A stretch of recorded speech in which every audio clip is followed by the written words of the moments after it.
everyone. In this video, I'm going to be breaking down Volume 2 of I Hate Fairyland, Fluff My Life, where we will see Gertrude as Queen of Fairyland. How will she be as a ruler? Will she ever get home?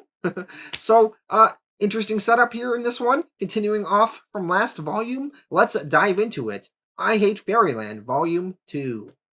I Hate Fairyland Volume 2, Fluff My Life, written and drawn by Skottie Young, and coloring by Francois Beaulieu. Issue 6, Gert of Thrones. We left off last volume with Gert accidentally becoming the Queen of Fairyland, and now it seems like she can never go home. She is stuck here in this world. Oh well. Might as well make the most of it. Now we see her as queen. She is making Fairyland host a gladiator-type game. We see a furry green monster named the Creator up against a fluffy pink cute creature called Hup. The Creator at first is gloating and very confident, but then the cute Hup creature gorily kills the Creator and rips out his heart. Gertrude, who seems like an adult now, looks on happily. She tells the crowd, "That's right, you pieces of flip, bask in all my evil glory."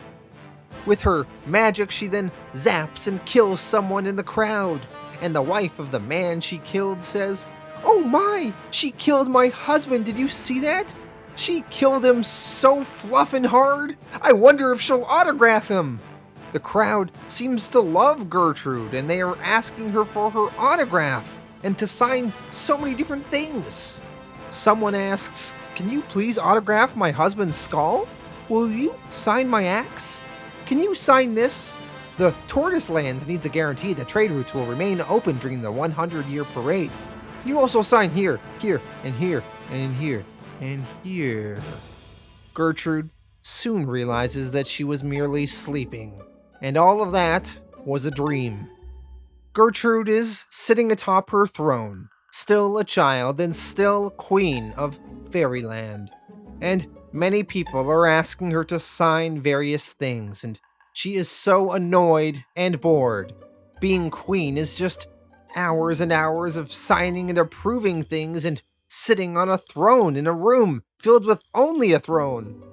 One of her servants, hearing her complain, says to her, "Why, this room is filled with the power of the office you hold, Queen of Fairyland." Gertrude asks Larry, "Being an evil queen has to be more fun than this, right? Let's say I take a little slaycation to the other side. Larry, what's my life like then if I do that?"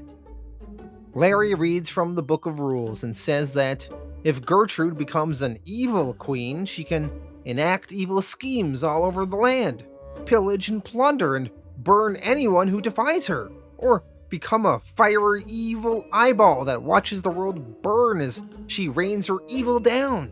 Gertrude's thinking, you know what? She likes the sound of this.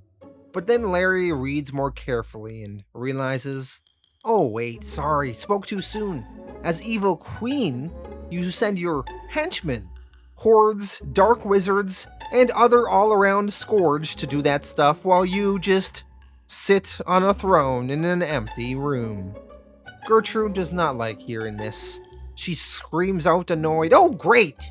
So it's exactly the same amount of boring either way. Ugh, I never thought I'd say this, but maybe I shouldn't have killed Claudia." Gertrude, she has to now travel around the kingdom, performing various public relation events. She shows up to Harbinger's School of Witches and Warlocks to give a commencement speech, and while she is reciting a passage from a book, she says the wrong words and accidentally casts a spell, blowing up the entire school.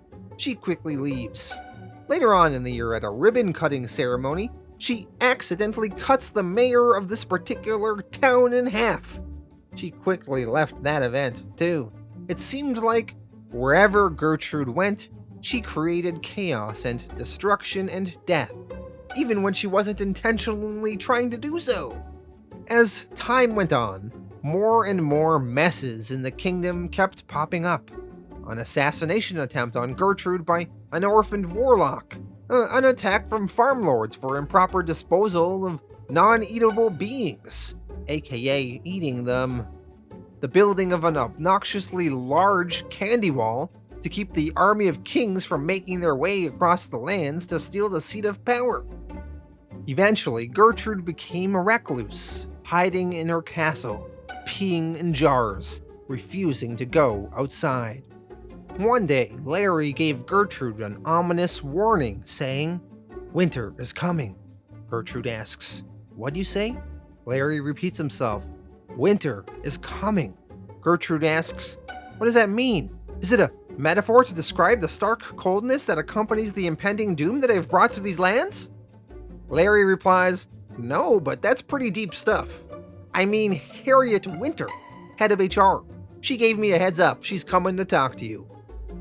When Harriet Winter arrives, she tells Gertrude, "We've completed your 1-year evaluation and wanted to have a chat about the results." Gertrude asks, "How'd I do?" Harriet replies, "How do you think you did?" Gertrude answers, "Well, I figured out a way to ruin ages of treaties and truces. I might have caused maybe 2 civilizations to go extinct. Every ruler or warlord in Fairyland is trying to take the throne from me, and I've barricaded myself in a room surrounded with bottles filled with what looks and smells like my own pee, because it is in fact my own pee." Harriet, after listening to Gertrude's answer, says, "So less than satisfactory. We're all in agreement then. Upon reviewing your performance of duties as Queen of Fairyland, the council has found you an utter failure and fears for the future of said land." Gertrude is worrying that they're gonna kill her, but Harriet tells Gertrude no, she is just fired. Gertrude, she's actually happy about this. She asks, "Just like that? I'm not stuck being queen anymore?" Harriet tells her, "Just like that, dear. You are free to roam Fairyland as you like. All we ask is that you tidy up a bit before you leave." Gertrude, she leaves the castle and somehow manages to burn it down as she leaves. Well, her and Larry are now free to roam the lands again and go on more adventures, and maybe also find a way back home to the human world for Gertrude. Issue 7: How to Drain Your Dragon. In the real world, we meet a little kid named Duncan. Duncan is in a Halloween costume, dressed like a dragon.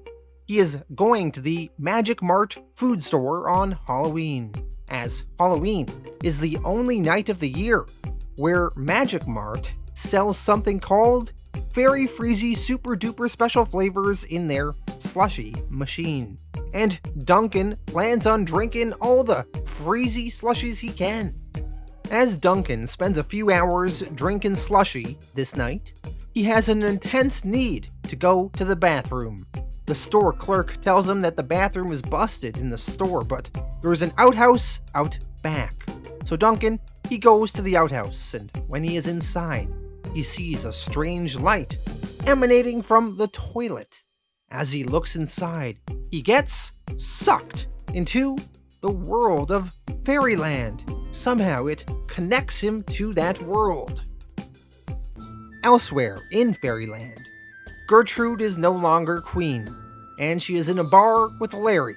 She apparently has a few leads on ways for her to get home.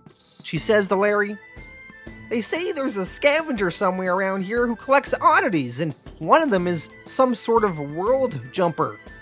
Larry asks Gertrude, how does she know about this?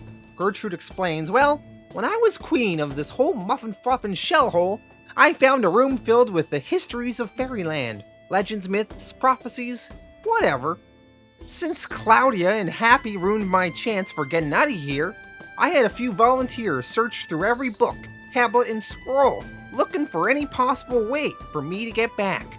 And now, I have this list of all the options they could find." Gertrude, she wants to ask the bartender here some questions see if he has any helpful info for her on the location of this world-jumping scavenger. Larry assumes Gertrude is gonna get violent with the bartender and tells her, "Hey, this guy looks pretty big. Not sure the axe will do the trick. What do you think? Cannon or maybe..." Gertrude surprisingly tells Larry, "Nope, not anymore, Larry. I'm turning over a new leaf. I'm gonna play this straight." As soon as Gertrude talks to the bartender goes into a rage. He is annoyed because when Gertrude was queen, she made some deal with a group called the Snuggles, and it raised this bartender's ale tax by 50%, and he can barely afford to hold on to this place. The bartender, after explaining this, threatens Gertrude, saying, "So, the only thing I'll help you find is the hole your body's going to be dropped in." Alright, well, so much for Gertrude doing things peacefully. Time for violence. She gets Larry to give her her axe out of her bag, and Gertrude goes to town on the bartender, chopping various appendages off of him. And she gets the information she needs on where this world-jumping scavenger/collector may be. As Gertrude and Larry make their way across the land to this collector's house, Larry asks what life for Gertrude may even be like if she does get home. Does time pass the same on both sides? Will she still be a little girl, or will she be a full-grown woman now? Will she be in an institution? Will her parents accept her back? Will they even be alive? Gertrude sarcastically tells Larry, "Thank you, Larry. I've never considered any of that. Not for a second. Must be why I'm so well adjusted." Finally, they reach the home of this collector/scavenger/world jumper. His name is Purvis Petalsteel, and he is a pack rat, and he lives in a ridiculous house which Gertrude describes by saying, "Wow, it's like Frankenstein fluffed a house and that's its love child." Purvis Petalsteel excitedly invites Gertrude inside. He is aware of her. She was Queen of Fairyland for a little bit there after all. Gertrude is impressed with some of the stuff that this rat has in his house. He has a Sally Spit-Up doll from her world. Gertrude asks how he got all this stuff. Purvis answers, "Well, it all began around the turn of the third Prudentiary. I found this small toy left behind by a child of the real world. After that, I became obsessed with adding to my collection. You see, every time a guest arrives, they bring things with them, intentionally or not so intentionally. So me and my little helpers seek those things out and bring them here." Gertrude asks, "Does he have a way back to her world?" Purvis says he might have just the thing, but he'll want something in return. He whispers to Gertrude what he wants. Gertrude, thinking on it, says, "That's pretty dark, Purvis, but you got yourselves a deal." As Gertrude and Larry follow Purvis outside, Larry asks Gertrude, "So what did he want?" Gertrude answers, "Oh, I just had to agree that in case of my death, he could have my body so he can stuff it and mount it in his house. He said having an actual person would basically complete the collection." Larry thinks this is a little messed up, but he says, "Oh, well, I was afraid he was going to kill you and wear your skin like a suit, but since he only wants to use your corpse as a trophy after you die, I guess there's nothing to worry about." Purvis brings them to a van. The van has a picture of a woman riding a unicorn on the side of it. Gertrude wonders, how will this van get her home? Purvis answers, "In theory, this van brought someone through to this world, so it should be able to make the return trip. Only problem is it has got no gas, and the only thing in Fairyland that would be the equivalent to petrol is dragon water." Dragon water is a nicer term for dragon urine. Gertrude, she ain't too concerned. She says, "Okay, well, let's get a big cup and find a dragon that has to take a leak. Can't be that hard." Larry tells Gertrude dragons usually only have to pee once or twice in their lifetime. That could be tomorrow or in 500 years. Purvis adds that It would be pretty astronomical the chances of finding a dragon at the exact moment it had to relieve itself. Just at that moment, shooting down from the sky in a bright light is Duncan Dragon, the little kid, dressed as a dragon that got sucked into Fairyland, the one that drank tons of slushies, and now he has to pee. Gertrude, Larry, and Purvis, looking at Duncan, don't think he looks like a typical dragon, but he'll have to do. They convince Duncan to pee into the gas tank of the van, and somehow maybe that'll work and give the van enough juice it needs to drive. Gertrude and Duncan bring the van over to a large hill, and they are going to begin driving it in an effort to somehow transport themselves home. Larry and Purvis wave bye to them as Gertrude and Duncan begin driving. The van starts moving by rolling down a steep hill, and then the van goes off a cliff, and then it drops to the ground Looney Tunes style and explodes on the ground. Perhaps Duncan was not able to give it enough dragon urine to fully steer and operate properly. Purvis, seeing the van explode in flames, tells Larry, "Ooh, I hope your body's not damaged too much. It'll be worth more if I don't have to replace any parts." Larry tells Purvis, "Purvis, you're a real creep." Issue 8, Put Your Quarter Up. Well, the van idea went bust. Gertrude, Larry, and now Duncan are journeying together. They travel to a blind mystic with no eyes that can tell your future by reading the candies in a bowl of liquid. The fortune teller tells Duncan, "Choice knows you well and will make you the greatest monster Fairyland has ever seen if you pick poorly upon meeting her." Gertrude, listening to this, tells Larry, "Ugh, enough of this mother fudger. I want to hear what my future holds." Larry sardonically replies, "Spoiler, you will be wearing no shades because it isn't so bright." Gertrude eventually talks to the fortune teller and makes him an offer. She says, "If the fortune telling's over, I heard there was a gold coin you might be willing to make a trade for. How would you like a brand new—" Larry cuts in, "Slightly used." Gertrude continues, "Fine. Slightly used. How would you like a new pair of peepers?" Gertrude goes into her hat of holding, and she pulls out a bloody set of eyeballs she has in there, and she gives it to the fortune teller.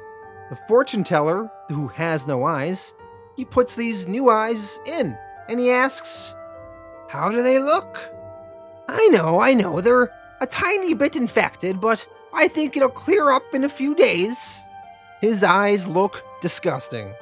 Well, in exchange for these new eyes, the fortune teller gives Gertrude a gold 1-up coin. He tells them, "Take this to the Tower of Battle.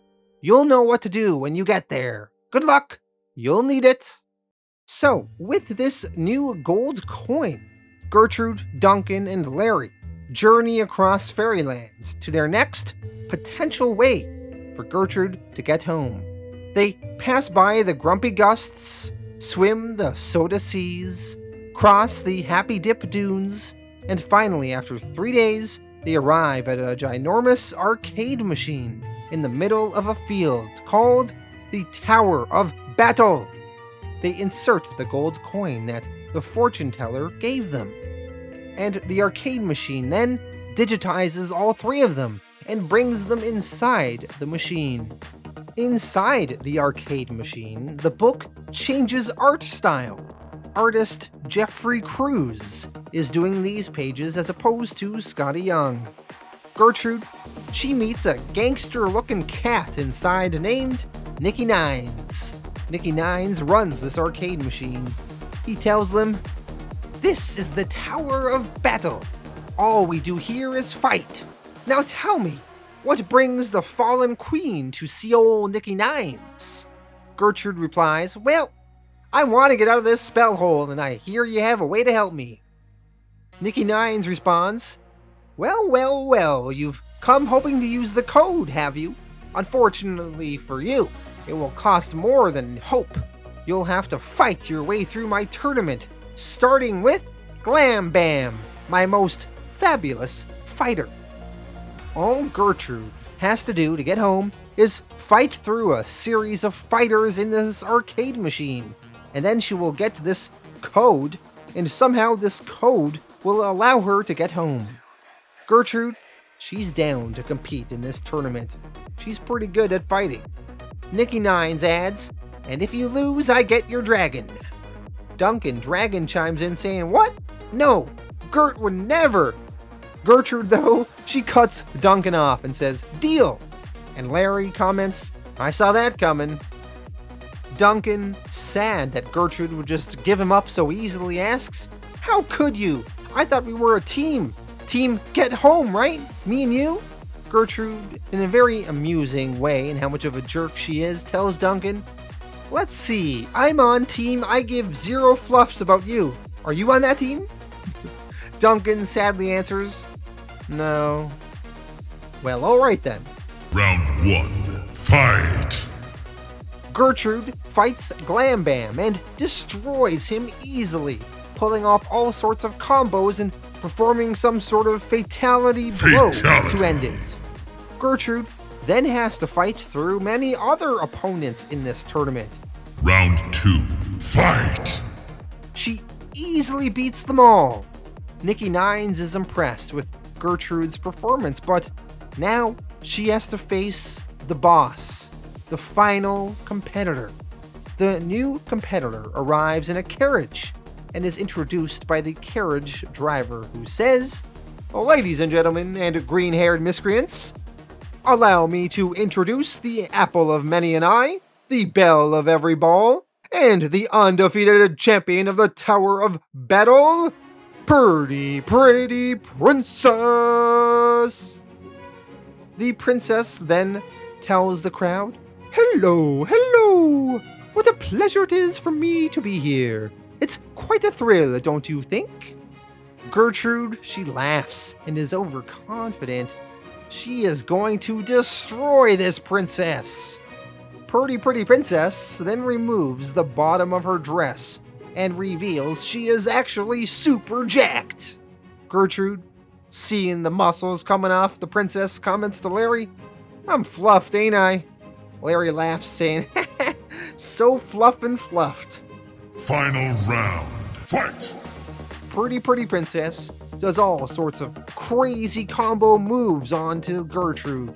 One move called Royal Rampage, then a hardcore heel combo, then a Purdy Punch, and then a Respect the Crown combo, and she ends with a fancy fatality. Finish her! Fatality. Flawless victory.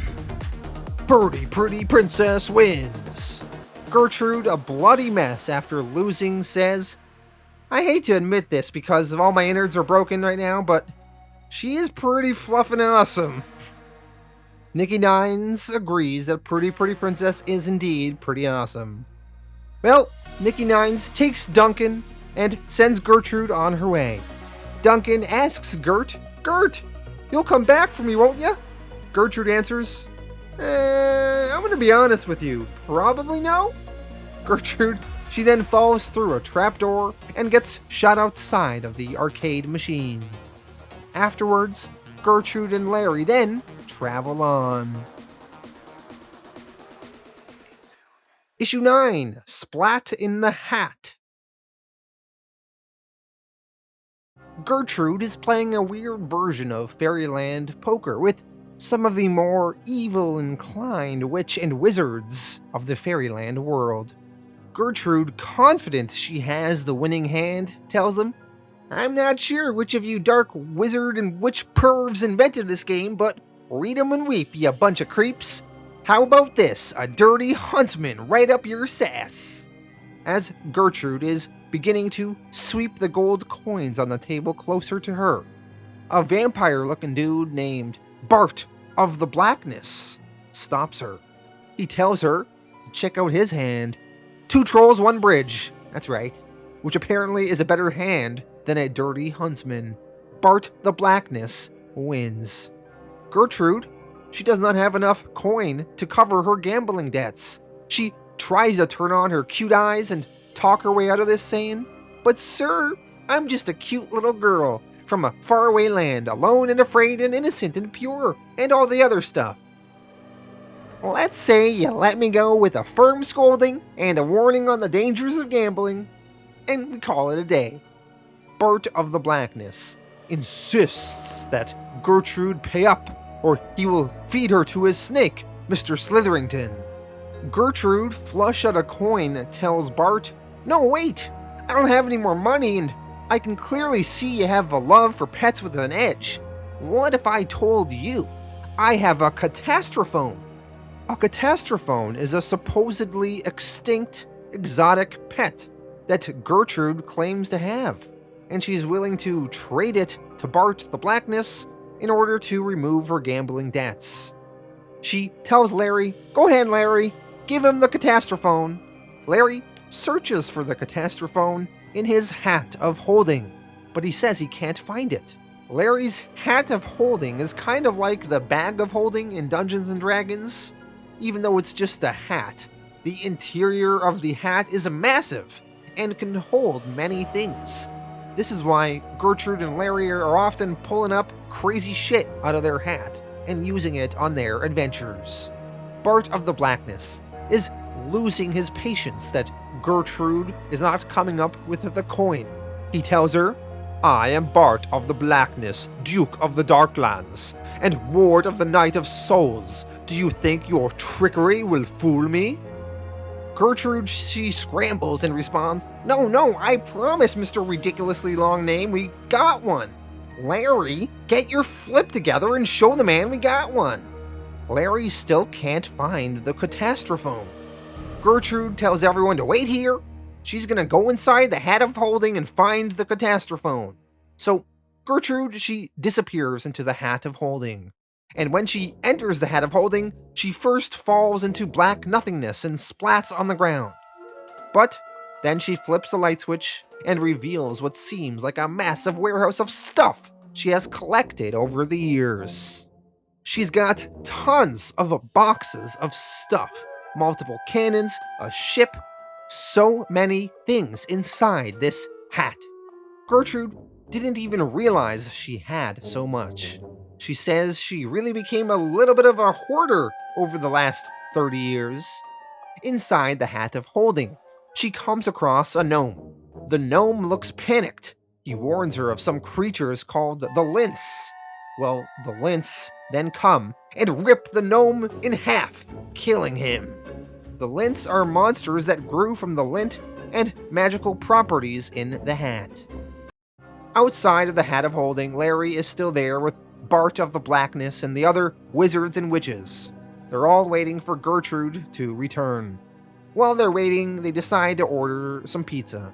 Bart asks Larry, "So, for the last time, do you want gorgon horn and pineapple, or candied tentacles and habanero bluegill eyes?" Larry replies, Fluff it. Carbs schmarbs, I'll take one of each." Inside the hat of holding, Gertrude runs into a woman named Shirley Curly, as well as many others that apparently have been trapped in her hat over the years, whom Gertrude collected. And they are all pissed at Gertrude for it, for ripping them away from their world and making them stay here. Gertrude says, "I'm sorry, but I'm just here for my catastrophone. Have you seen it?" Shirley Curly, who seems to be the leader of the angry mob, she says out loud, "You hear that, everyone? Gert is sorry for ripping us away from our lives for her own selfish, mindless plot." Shirley Curly, then talking to a pig that is in their group there, asks Gertrude, "You grabbed Porkly from his barn 3 winters ago and intended to trade him for what?" The pig explains, "She was gonna trade me for an upgrade on a weekend package at Wolf Full Moon Spa." Shirley Curly continues, "Yeah, that's completely worth tearing a family apart for. And that's nothing compared to what you did to this poor custard. Prince Perfect here was supposed to be delivered to his princess 16 years ago. Prince Perfect, who now looks ugly and deranged from living in this hat for all these many years, he tells Gertrude, "My princess, I love you, I love you." Gertrude is really skeeved out by Prince Perfect. Shirley Curly continues and explains how they have been hounded by these lint monsters down here, she says. And here we are, we band of the forgotten, Gert's misfits, fighting an infestation. Lambs to the slaughter because you and Larry can't make sanitation a priority. Would it kill you to take a shower or drop the hat off at the dry cleaners every once in a while? The lint monsters break through the barricades. The group of them, Shirley Curly, will all have to fight the lints. Even though they are all annoyed at Gertrude, Shirley gives Gertrude an axe and says, "From what I remember, you're not too shabby with one of these. It's the least you can do for imprisoning us all these years for no reason. Help us, and if we make it through alive, I'll get you your catastrophone." So Gertrude, Shirley, and all of the others begin fighting these lint monsters. The battle is bloody and gory. There are flamethrowers and bombs strapped to sheep. Gertrude, fighting alongside Shirley, tells her, "I know I screwed you over and you probably hate my guts, but I gotta say, I like you, Shirley Curly. I mean it. You're a hardcore, independent woman. I think we could really be friends after all this." Shirley Curly says, "Thanks," but then she dies brutally, killed by one of the lints. Gertrude mourns Shirley Curly by saying, "No! This was potentially my best friend in the whole world and you stole her from me, why?" Gertrude then sees a massive lint monster approach. She screams for Larry to help her, trying to get Larry to hear her from her hat. Larry is a little preoccupied though. The witches and wizards and Larry, they started partying pretty hard, and somehow it diverged into a big orgy. So Larry is a little busy with some sort of octopus tentacle monster. Back inside the hat, Gertrude somehow finds a mech suit with an attached plasma cannon. Apparently this mech suit belonged to the hat gnomes, and Gertrude is using it to fight this massive lint monster. The lint monster, though, bites through and destroys the mech suit.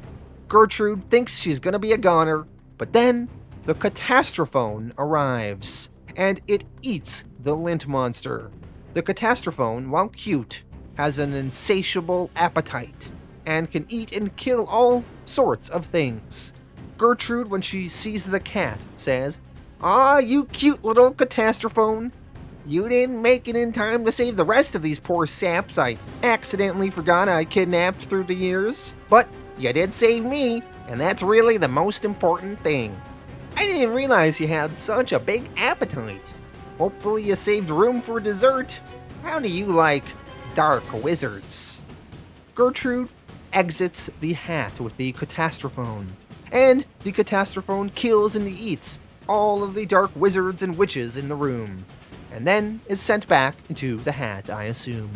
And afterwards, Gertrude and Larry continue on to their next adventure. Issue 10, Final Fantasy Conclusion. Gertrude and Larry have traveled a ways and have come to this passageway. A guard is holding a candlestick and talks with Gertrude. Apparently, before this issue began, the guard spent a long time explaining to Gertrude all about these two potential pathways she could go down, and the important choice she must make. Gertrude has a very short attention span though, and things easily bore her, so she wasn't really listening.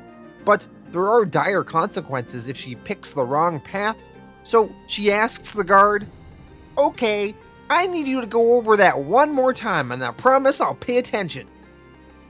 The guard is really annoyed with Gertrude. He asks Larry, how do you deal with her? Larry says, "I tried meditation for a while, but the whole detaching myself from anxiety and promoting harmony and self-realization just made me cry a lot, so I gave that up." The guard asks, well, what do you do now instead? Larry answers, oh, I still cry a lot. More actually, since I don't have to waste time with the meditating. Really helps. Gertrude jumps in. I can co-sign that. Sometimes I sneak up on him while he's in the middle of a rock-solid crying sesh, and I can totally feel the pain just leaving his sad little body. The guard explains again to Gertrude the deal with these two pathways. He says, it's really simple. If you make the right choice, you will find that all of your dreams will come true at the end of the corridor. Gertrude is so happy to hear this. Her dreams coming true, that might mean her ticket home. The guard continues, behind every right there lies the wrong. Choose poorly and the path you seek will be bathed in darkness. Gertrude responds, that doesn't sound all that bad. We have plenty of lanterns. How dark of a bath are we talking? The guard warns her, stupid girl, all the flames in Fairyland will not bring you back into the light. In fact, the flames will only help drive the light out 100 years from now. Well, Gertrude, she went down a path and it was indeed the wrong one. And there were consequences from that. We now jump ahead 100 years. Fairyland is in flames. Fire is raining down from the sky. The townspeople are running. Duncan Dragon, whom was the little kid we met earlier, well, now he's the size of a kaiju, and he is destroying various towns in Fairyland. Gertrude is with a band of allies as they watch Fairyland burn. They are Fairyland's last hope of saving it. In the group, we have a really old wizard version of Larry. There's that witch, Horabella. There's some normal-looking guy named Judd. No explanation how he got here. And a robot named Bot, as well as a few others. Gertrude is still in her child body. She has her hair into a mohawk now, and she has an X scar above her eye. And one of her eyes also appears to be missing. The group is talking about how dire things are for Fairyland. Gertrude, annoyed, tells them, look, I know I really noodled the caboodle all those years ago with the hallway and the choice and the not really listening thing. Every time something has gone wrong for the last 100 years, you all bring up that day like I forgot. Larry tells the crew, okay, I think we can all agree that Gert's responsible for us standing on the edge of Fairyland's last day. Let's ease up and see if we can fix her mistake. Gertrude thanks Larry for saying that. Larry and the wizards try and kill Duncan the dragon. They conjure up some magical energy and shoot Duncan with it. It's no use though. Duncan keeps charging at them and kills some of the wizards. Duncan then flies into the sky and begins blasting dragon fire down on Fairyland. Eventually, most of Gertrude's allies have died, and all that is left is Gertrude and Larry. Gertrude, seeing the destruction that Duncan has caused, says, maybe I should have treated him better. I should have listened. I could have made the right choices if I would have just paid attention more. Larry, hearing this, exclaims, that's it! I think I have a plan, but it will surely mean the death of me. Gertrude tells Larry, I think it's safe to say that's a sacrifice I'm willing for you to make. Larry pulls out a magic book and casts a spell. He tells Gertrude, I'm going to send you back to where it all went wrong. All you have to do is give yourself the knowledge to make the right choices. Gertrude asks, that's all? I just have to explain to myself which way to go? Larry says yes. Just be very clear with yourself. You know how easily you get confused. Larry successfully sends Gertrude back in time, and then the world of Fairyland 100 years in the future dies in a white light of energy. We jump back in time now to when Gertrude was initially in that hallway, trying to pick which corridor she was supposed to go down. And Gertrude is still not sure which is the right one. Before she makes the decision, future Gertrude shows up and arrives to tell her younger self, wait! Young Gertrude, looking at herself from the future, is shocked. She tells Larry, "Larry, look at this! It's battle post-apocalyptic me! How sick is that?" Larry begins crying from frustration again. Future Gertrude grabs her younger self and tells her, "Pay attention! I know all the choices you're gonna make and they're all wrong. You must listen to me, but not listen like think about listening, but then you don't listen because you're too busy thinking about listening. Really listen."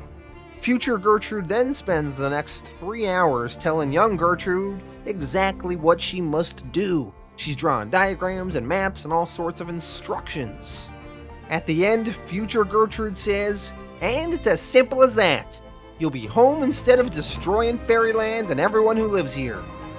Young Gertrude, after she's done listening, says, "I got it." Future Gertrude asks, "Are you sure?" Young Gertrude says, "Yep." She then begins heading down the corridor with a thumbs up, and she says, "Thanks for everything, and don't worry, Fairyland will be safe and sound." The guard with the candlestick is then talking with future Gertrude. He asks her, "She didn't listen to you, did she?" Future Gertrude says, "Nope, not a word." The guard then asks, "Are you going to cease to exist because of the time paradox thing?" Future Gertrude answers, "Yep." She then begins to phase out of existence. And young Gertrude in the hallway yells, "I think I picked the wrong way!"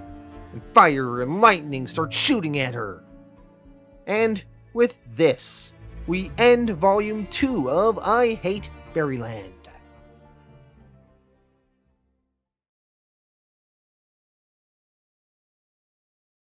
Alright, so that was I Hate Fairyland, Volume 2.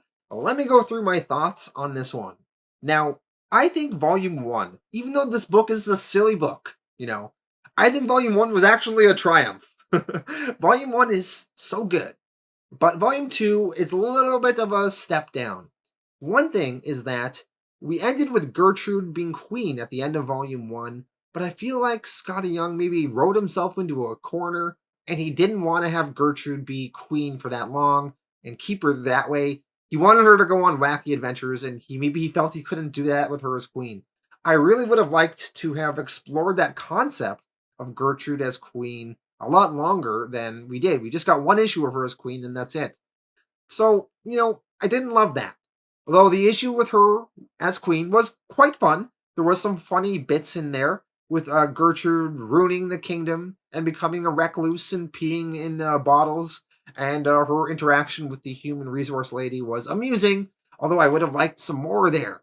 The next issue, we had the Purvis Pedal Steel story arc. I think Purvis is a funny character, so there was some good interactions there. Duncan Dragon was an interesting concept as well. That issue was okay, though. The next one, the video game Tower of Battle issue, it was amusing seeing Gertrude in this video game world and have to battle these kooky characters. And Pretty Princess was kind of funny how she was super jacked and she kind of subverted our expectations there. But yeah, that was okay. I liked Gertrude being a jerk to Duncan and kind of saying like, "No, I don't really need you. You can stay here." So there were some really funny bits in that issue. My favorite issue in this volume was issue 9 with the Hat of Holding adventure. Having this poker game with these witches and wizards was amusing.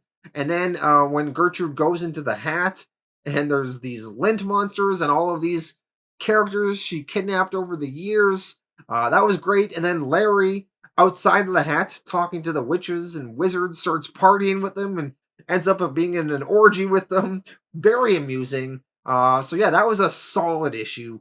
Issue 10, the post-apocalyptic issue, was kind of amusing. I liked seeing what Fairyland was like 100 years in the future, seeing Larry look older, seeing Gertrude be all scarred and be all battle-torn was kind of cool. And then kind of the humor with Gertrude just being unable to pay attention enough to do the right thing there, and some time travel shenanigans. One thing a little bit disappointing about that issue is that at the end of it, it's kind of like there was some real stakes in that issue, but you don't really know how it's going to end. And then next issue, everything is just back to the normal status quo. So it's kind of weird to just have everything have such stakes and then just get kind of erased. But yeah, I still think this volume had some really funny bits throughout, though, and was highly entertaining. I just think Volume 1 was so well put together with its beginning, middle, and end and story arc, where this one was not as strong in that way. I'm going to give this volume a 7.5 out of 10. Still really solid stuff, though. Thank you all for watching, and I'll be back next week with Volume 3, and we can continue to see Gertrude's attempts to get home.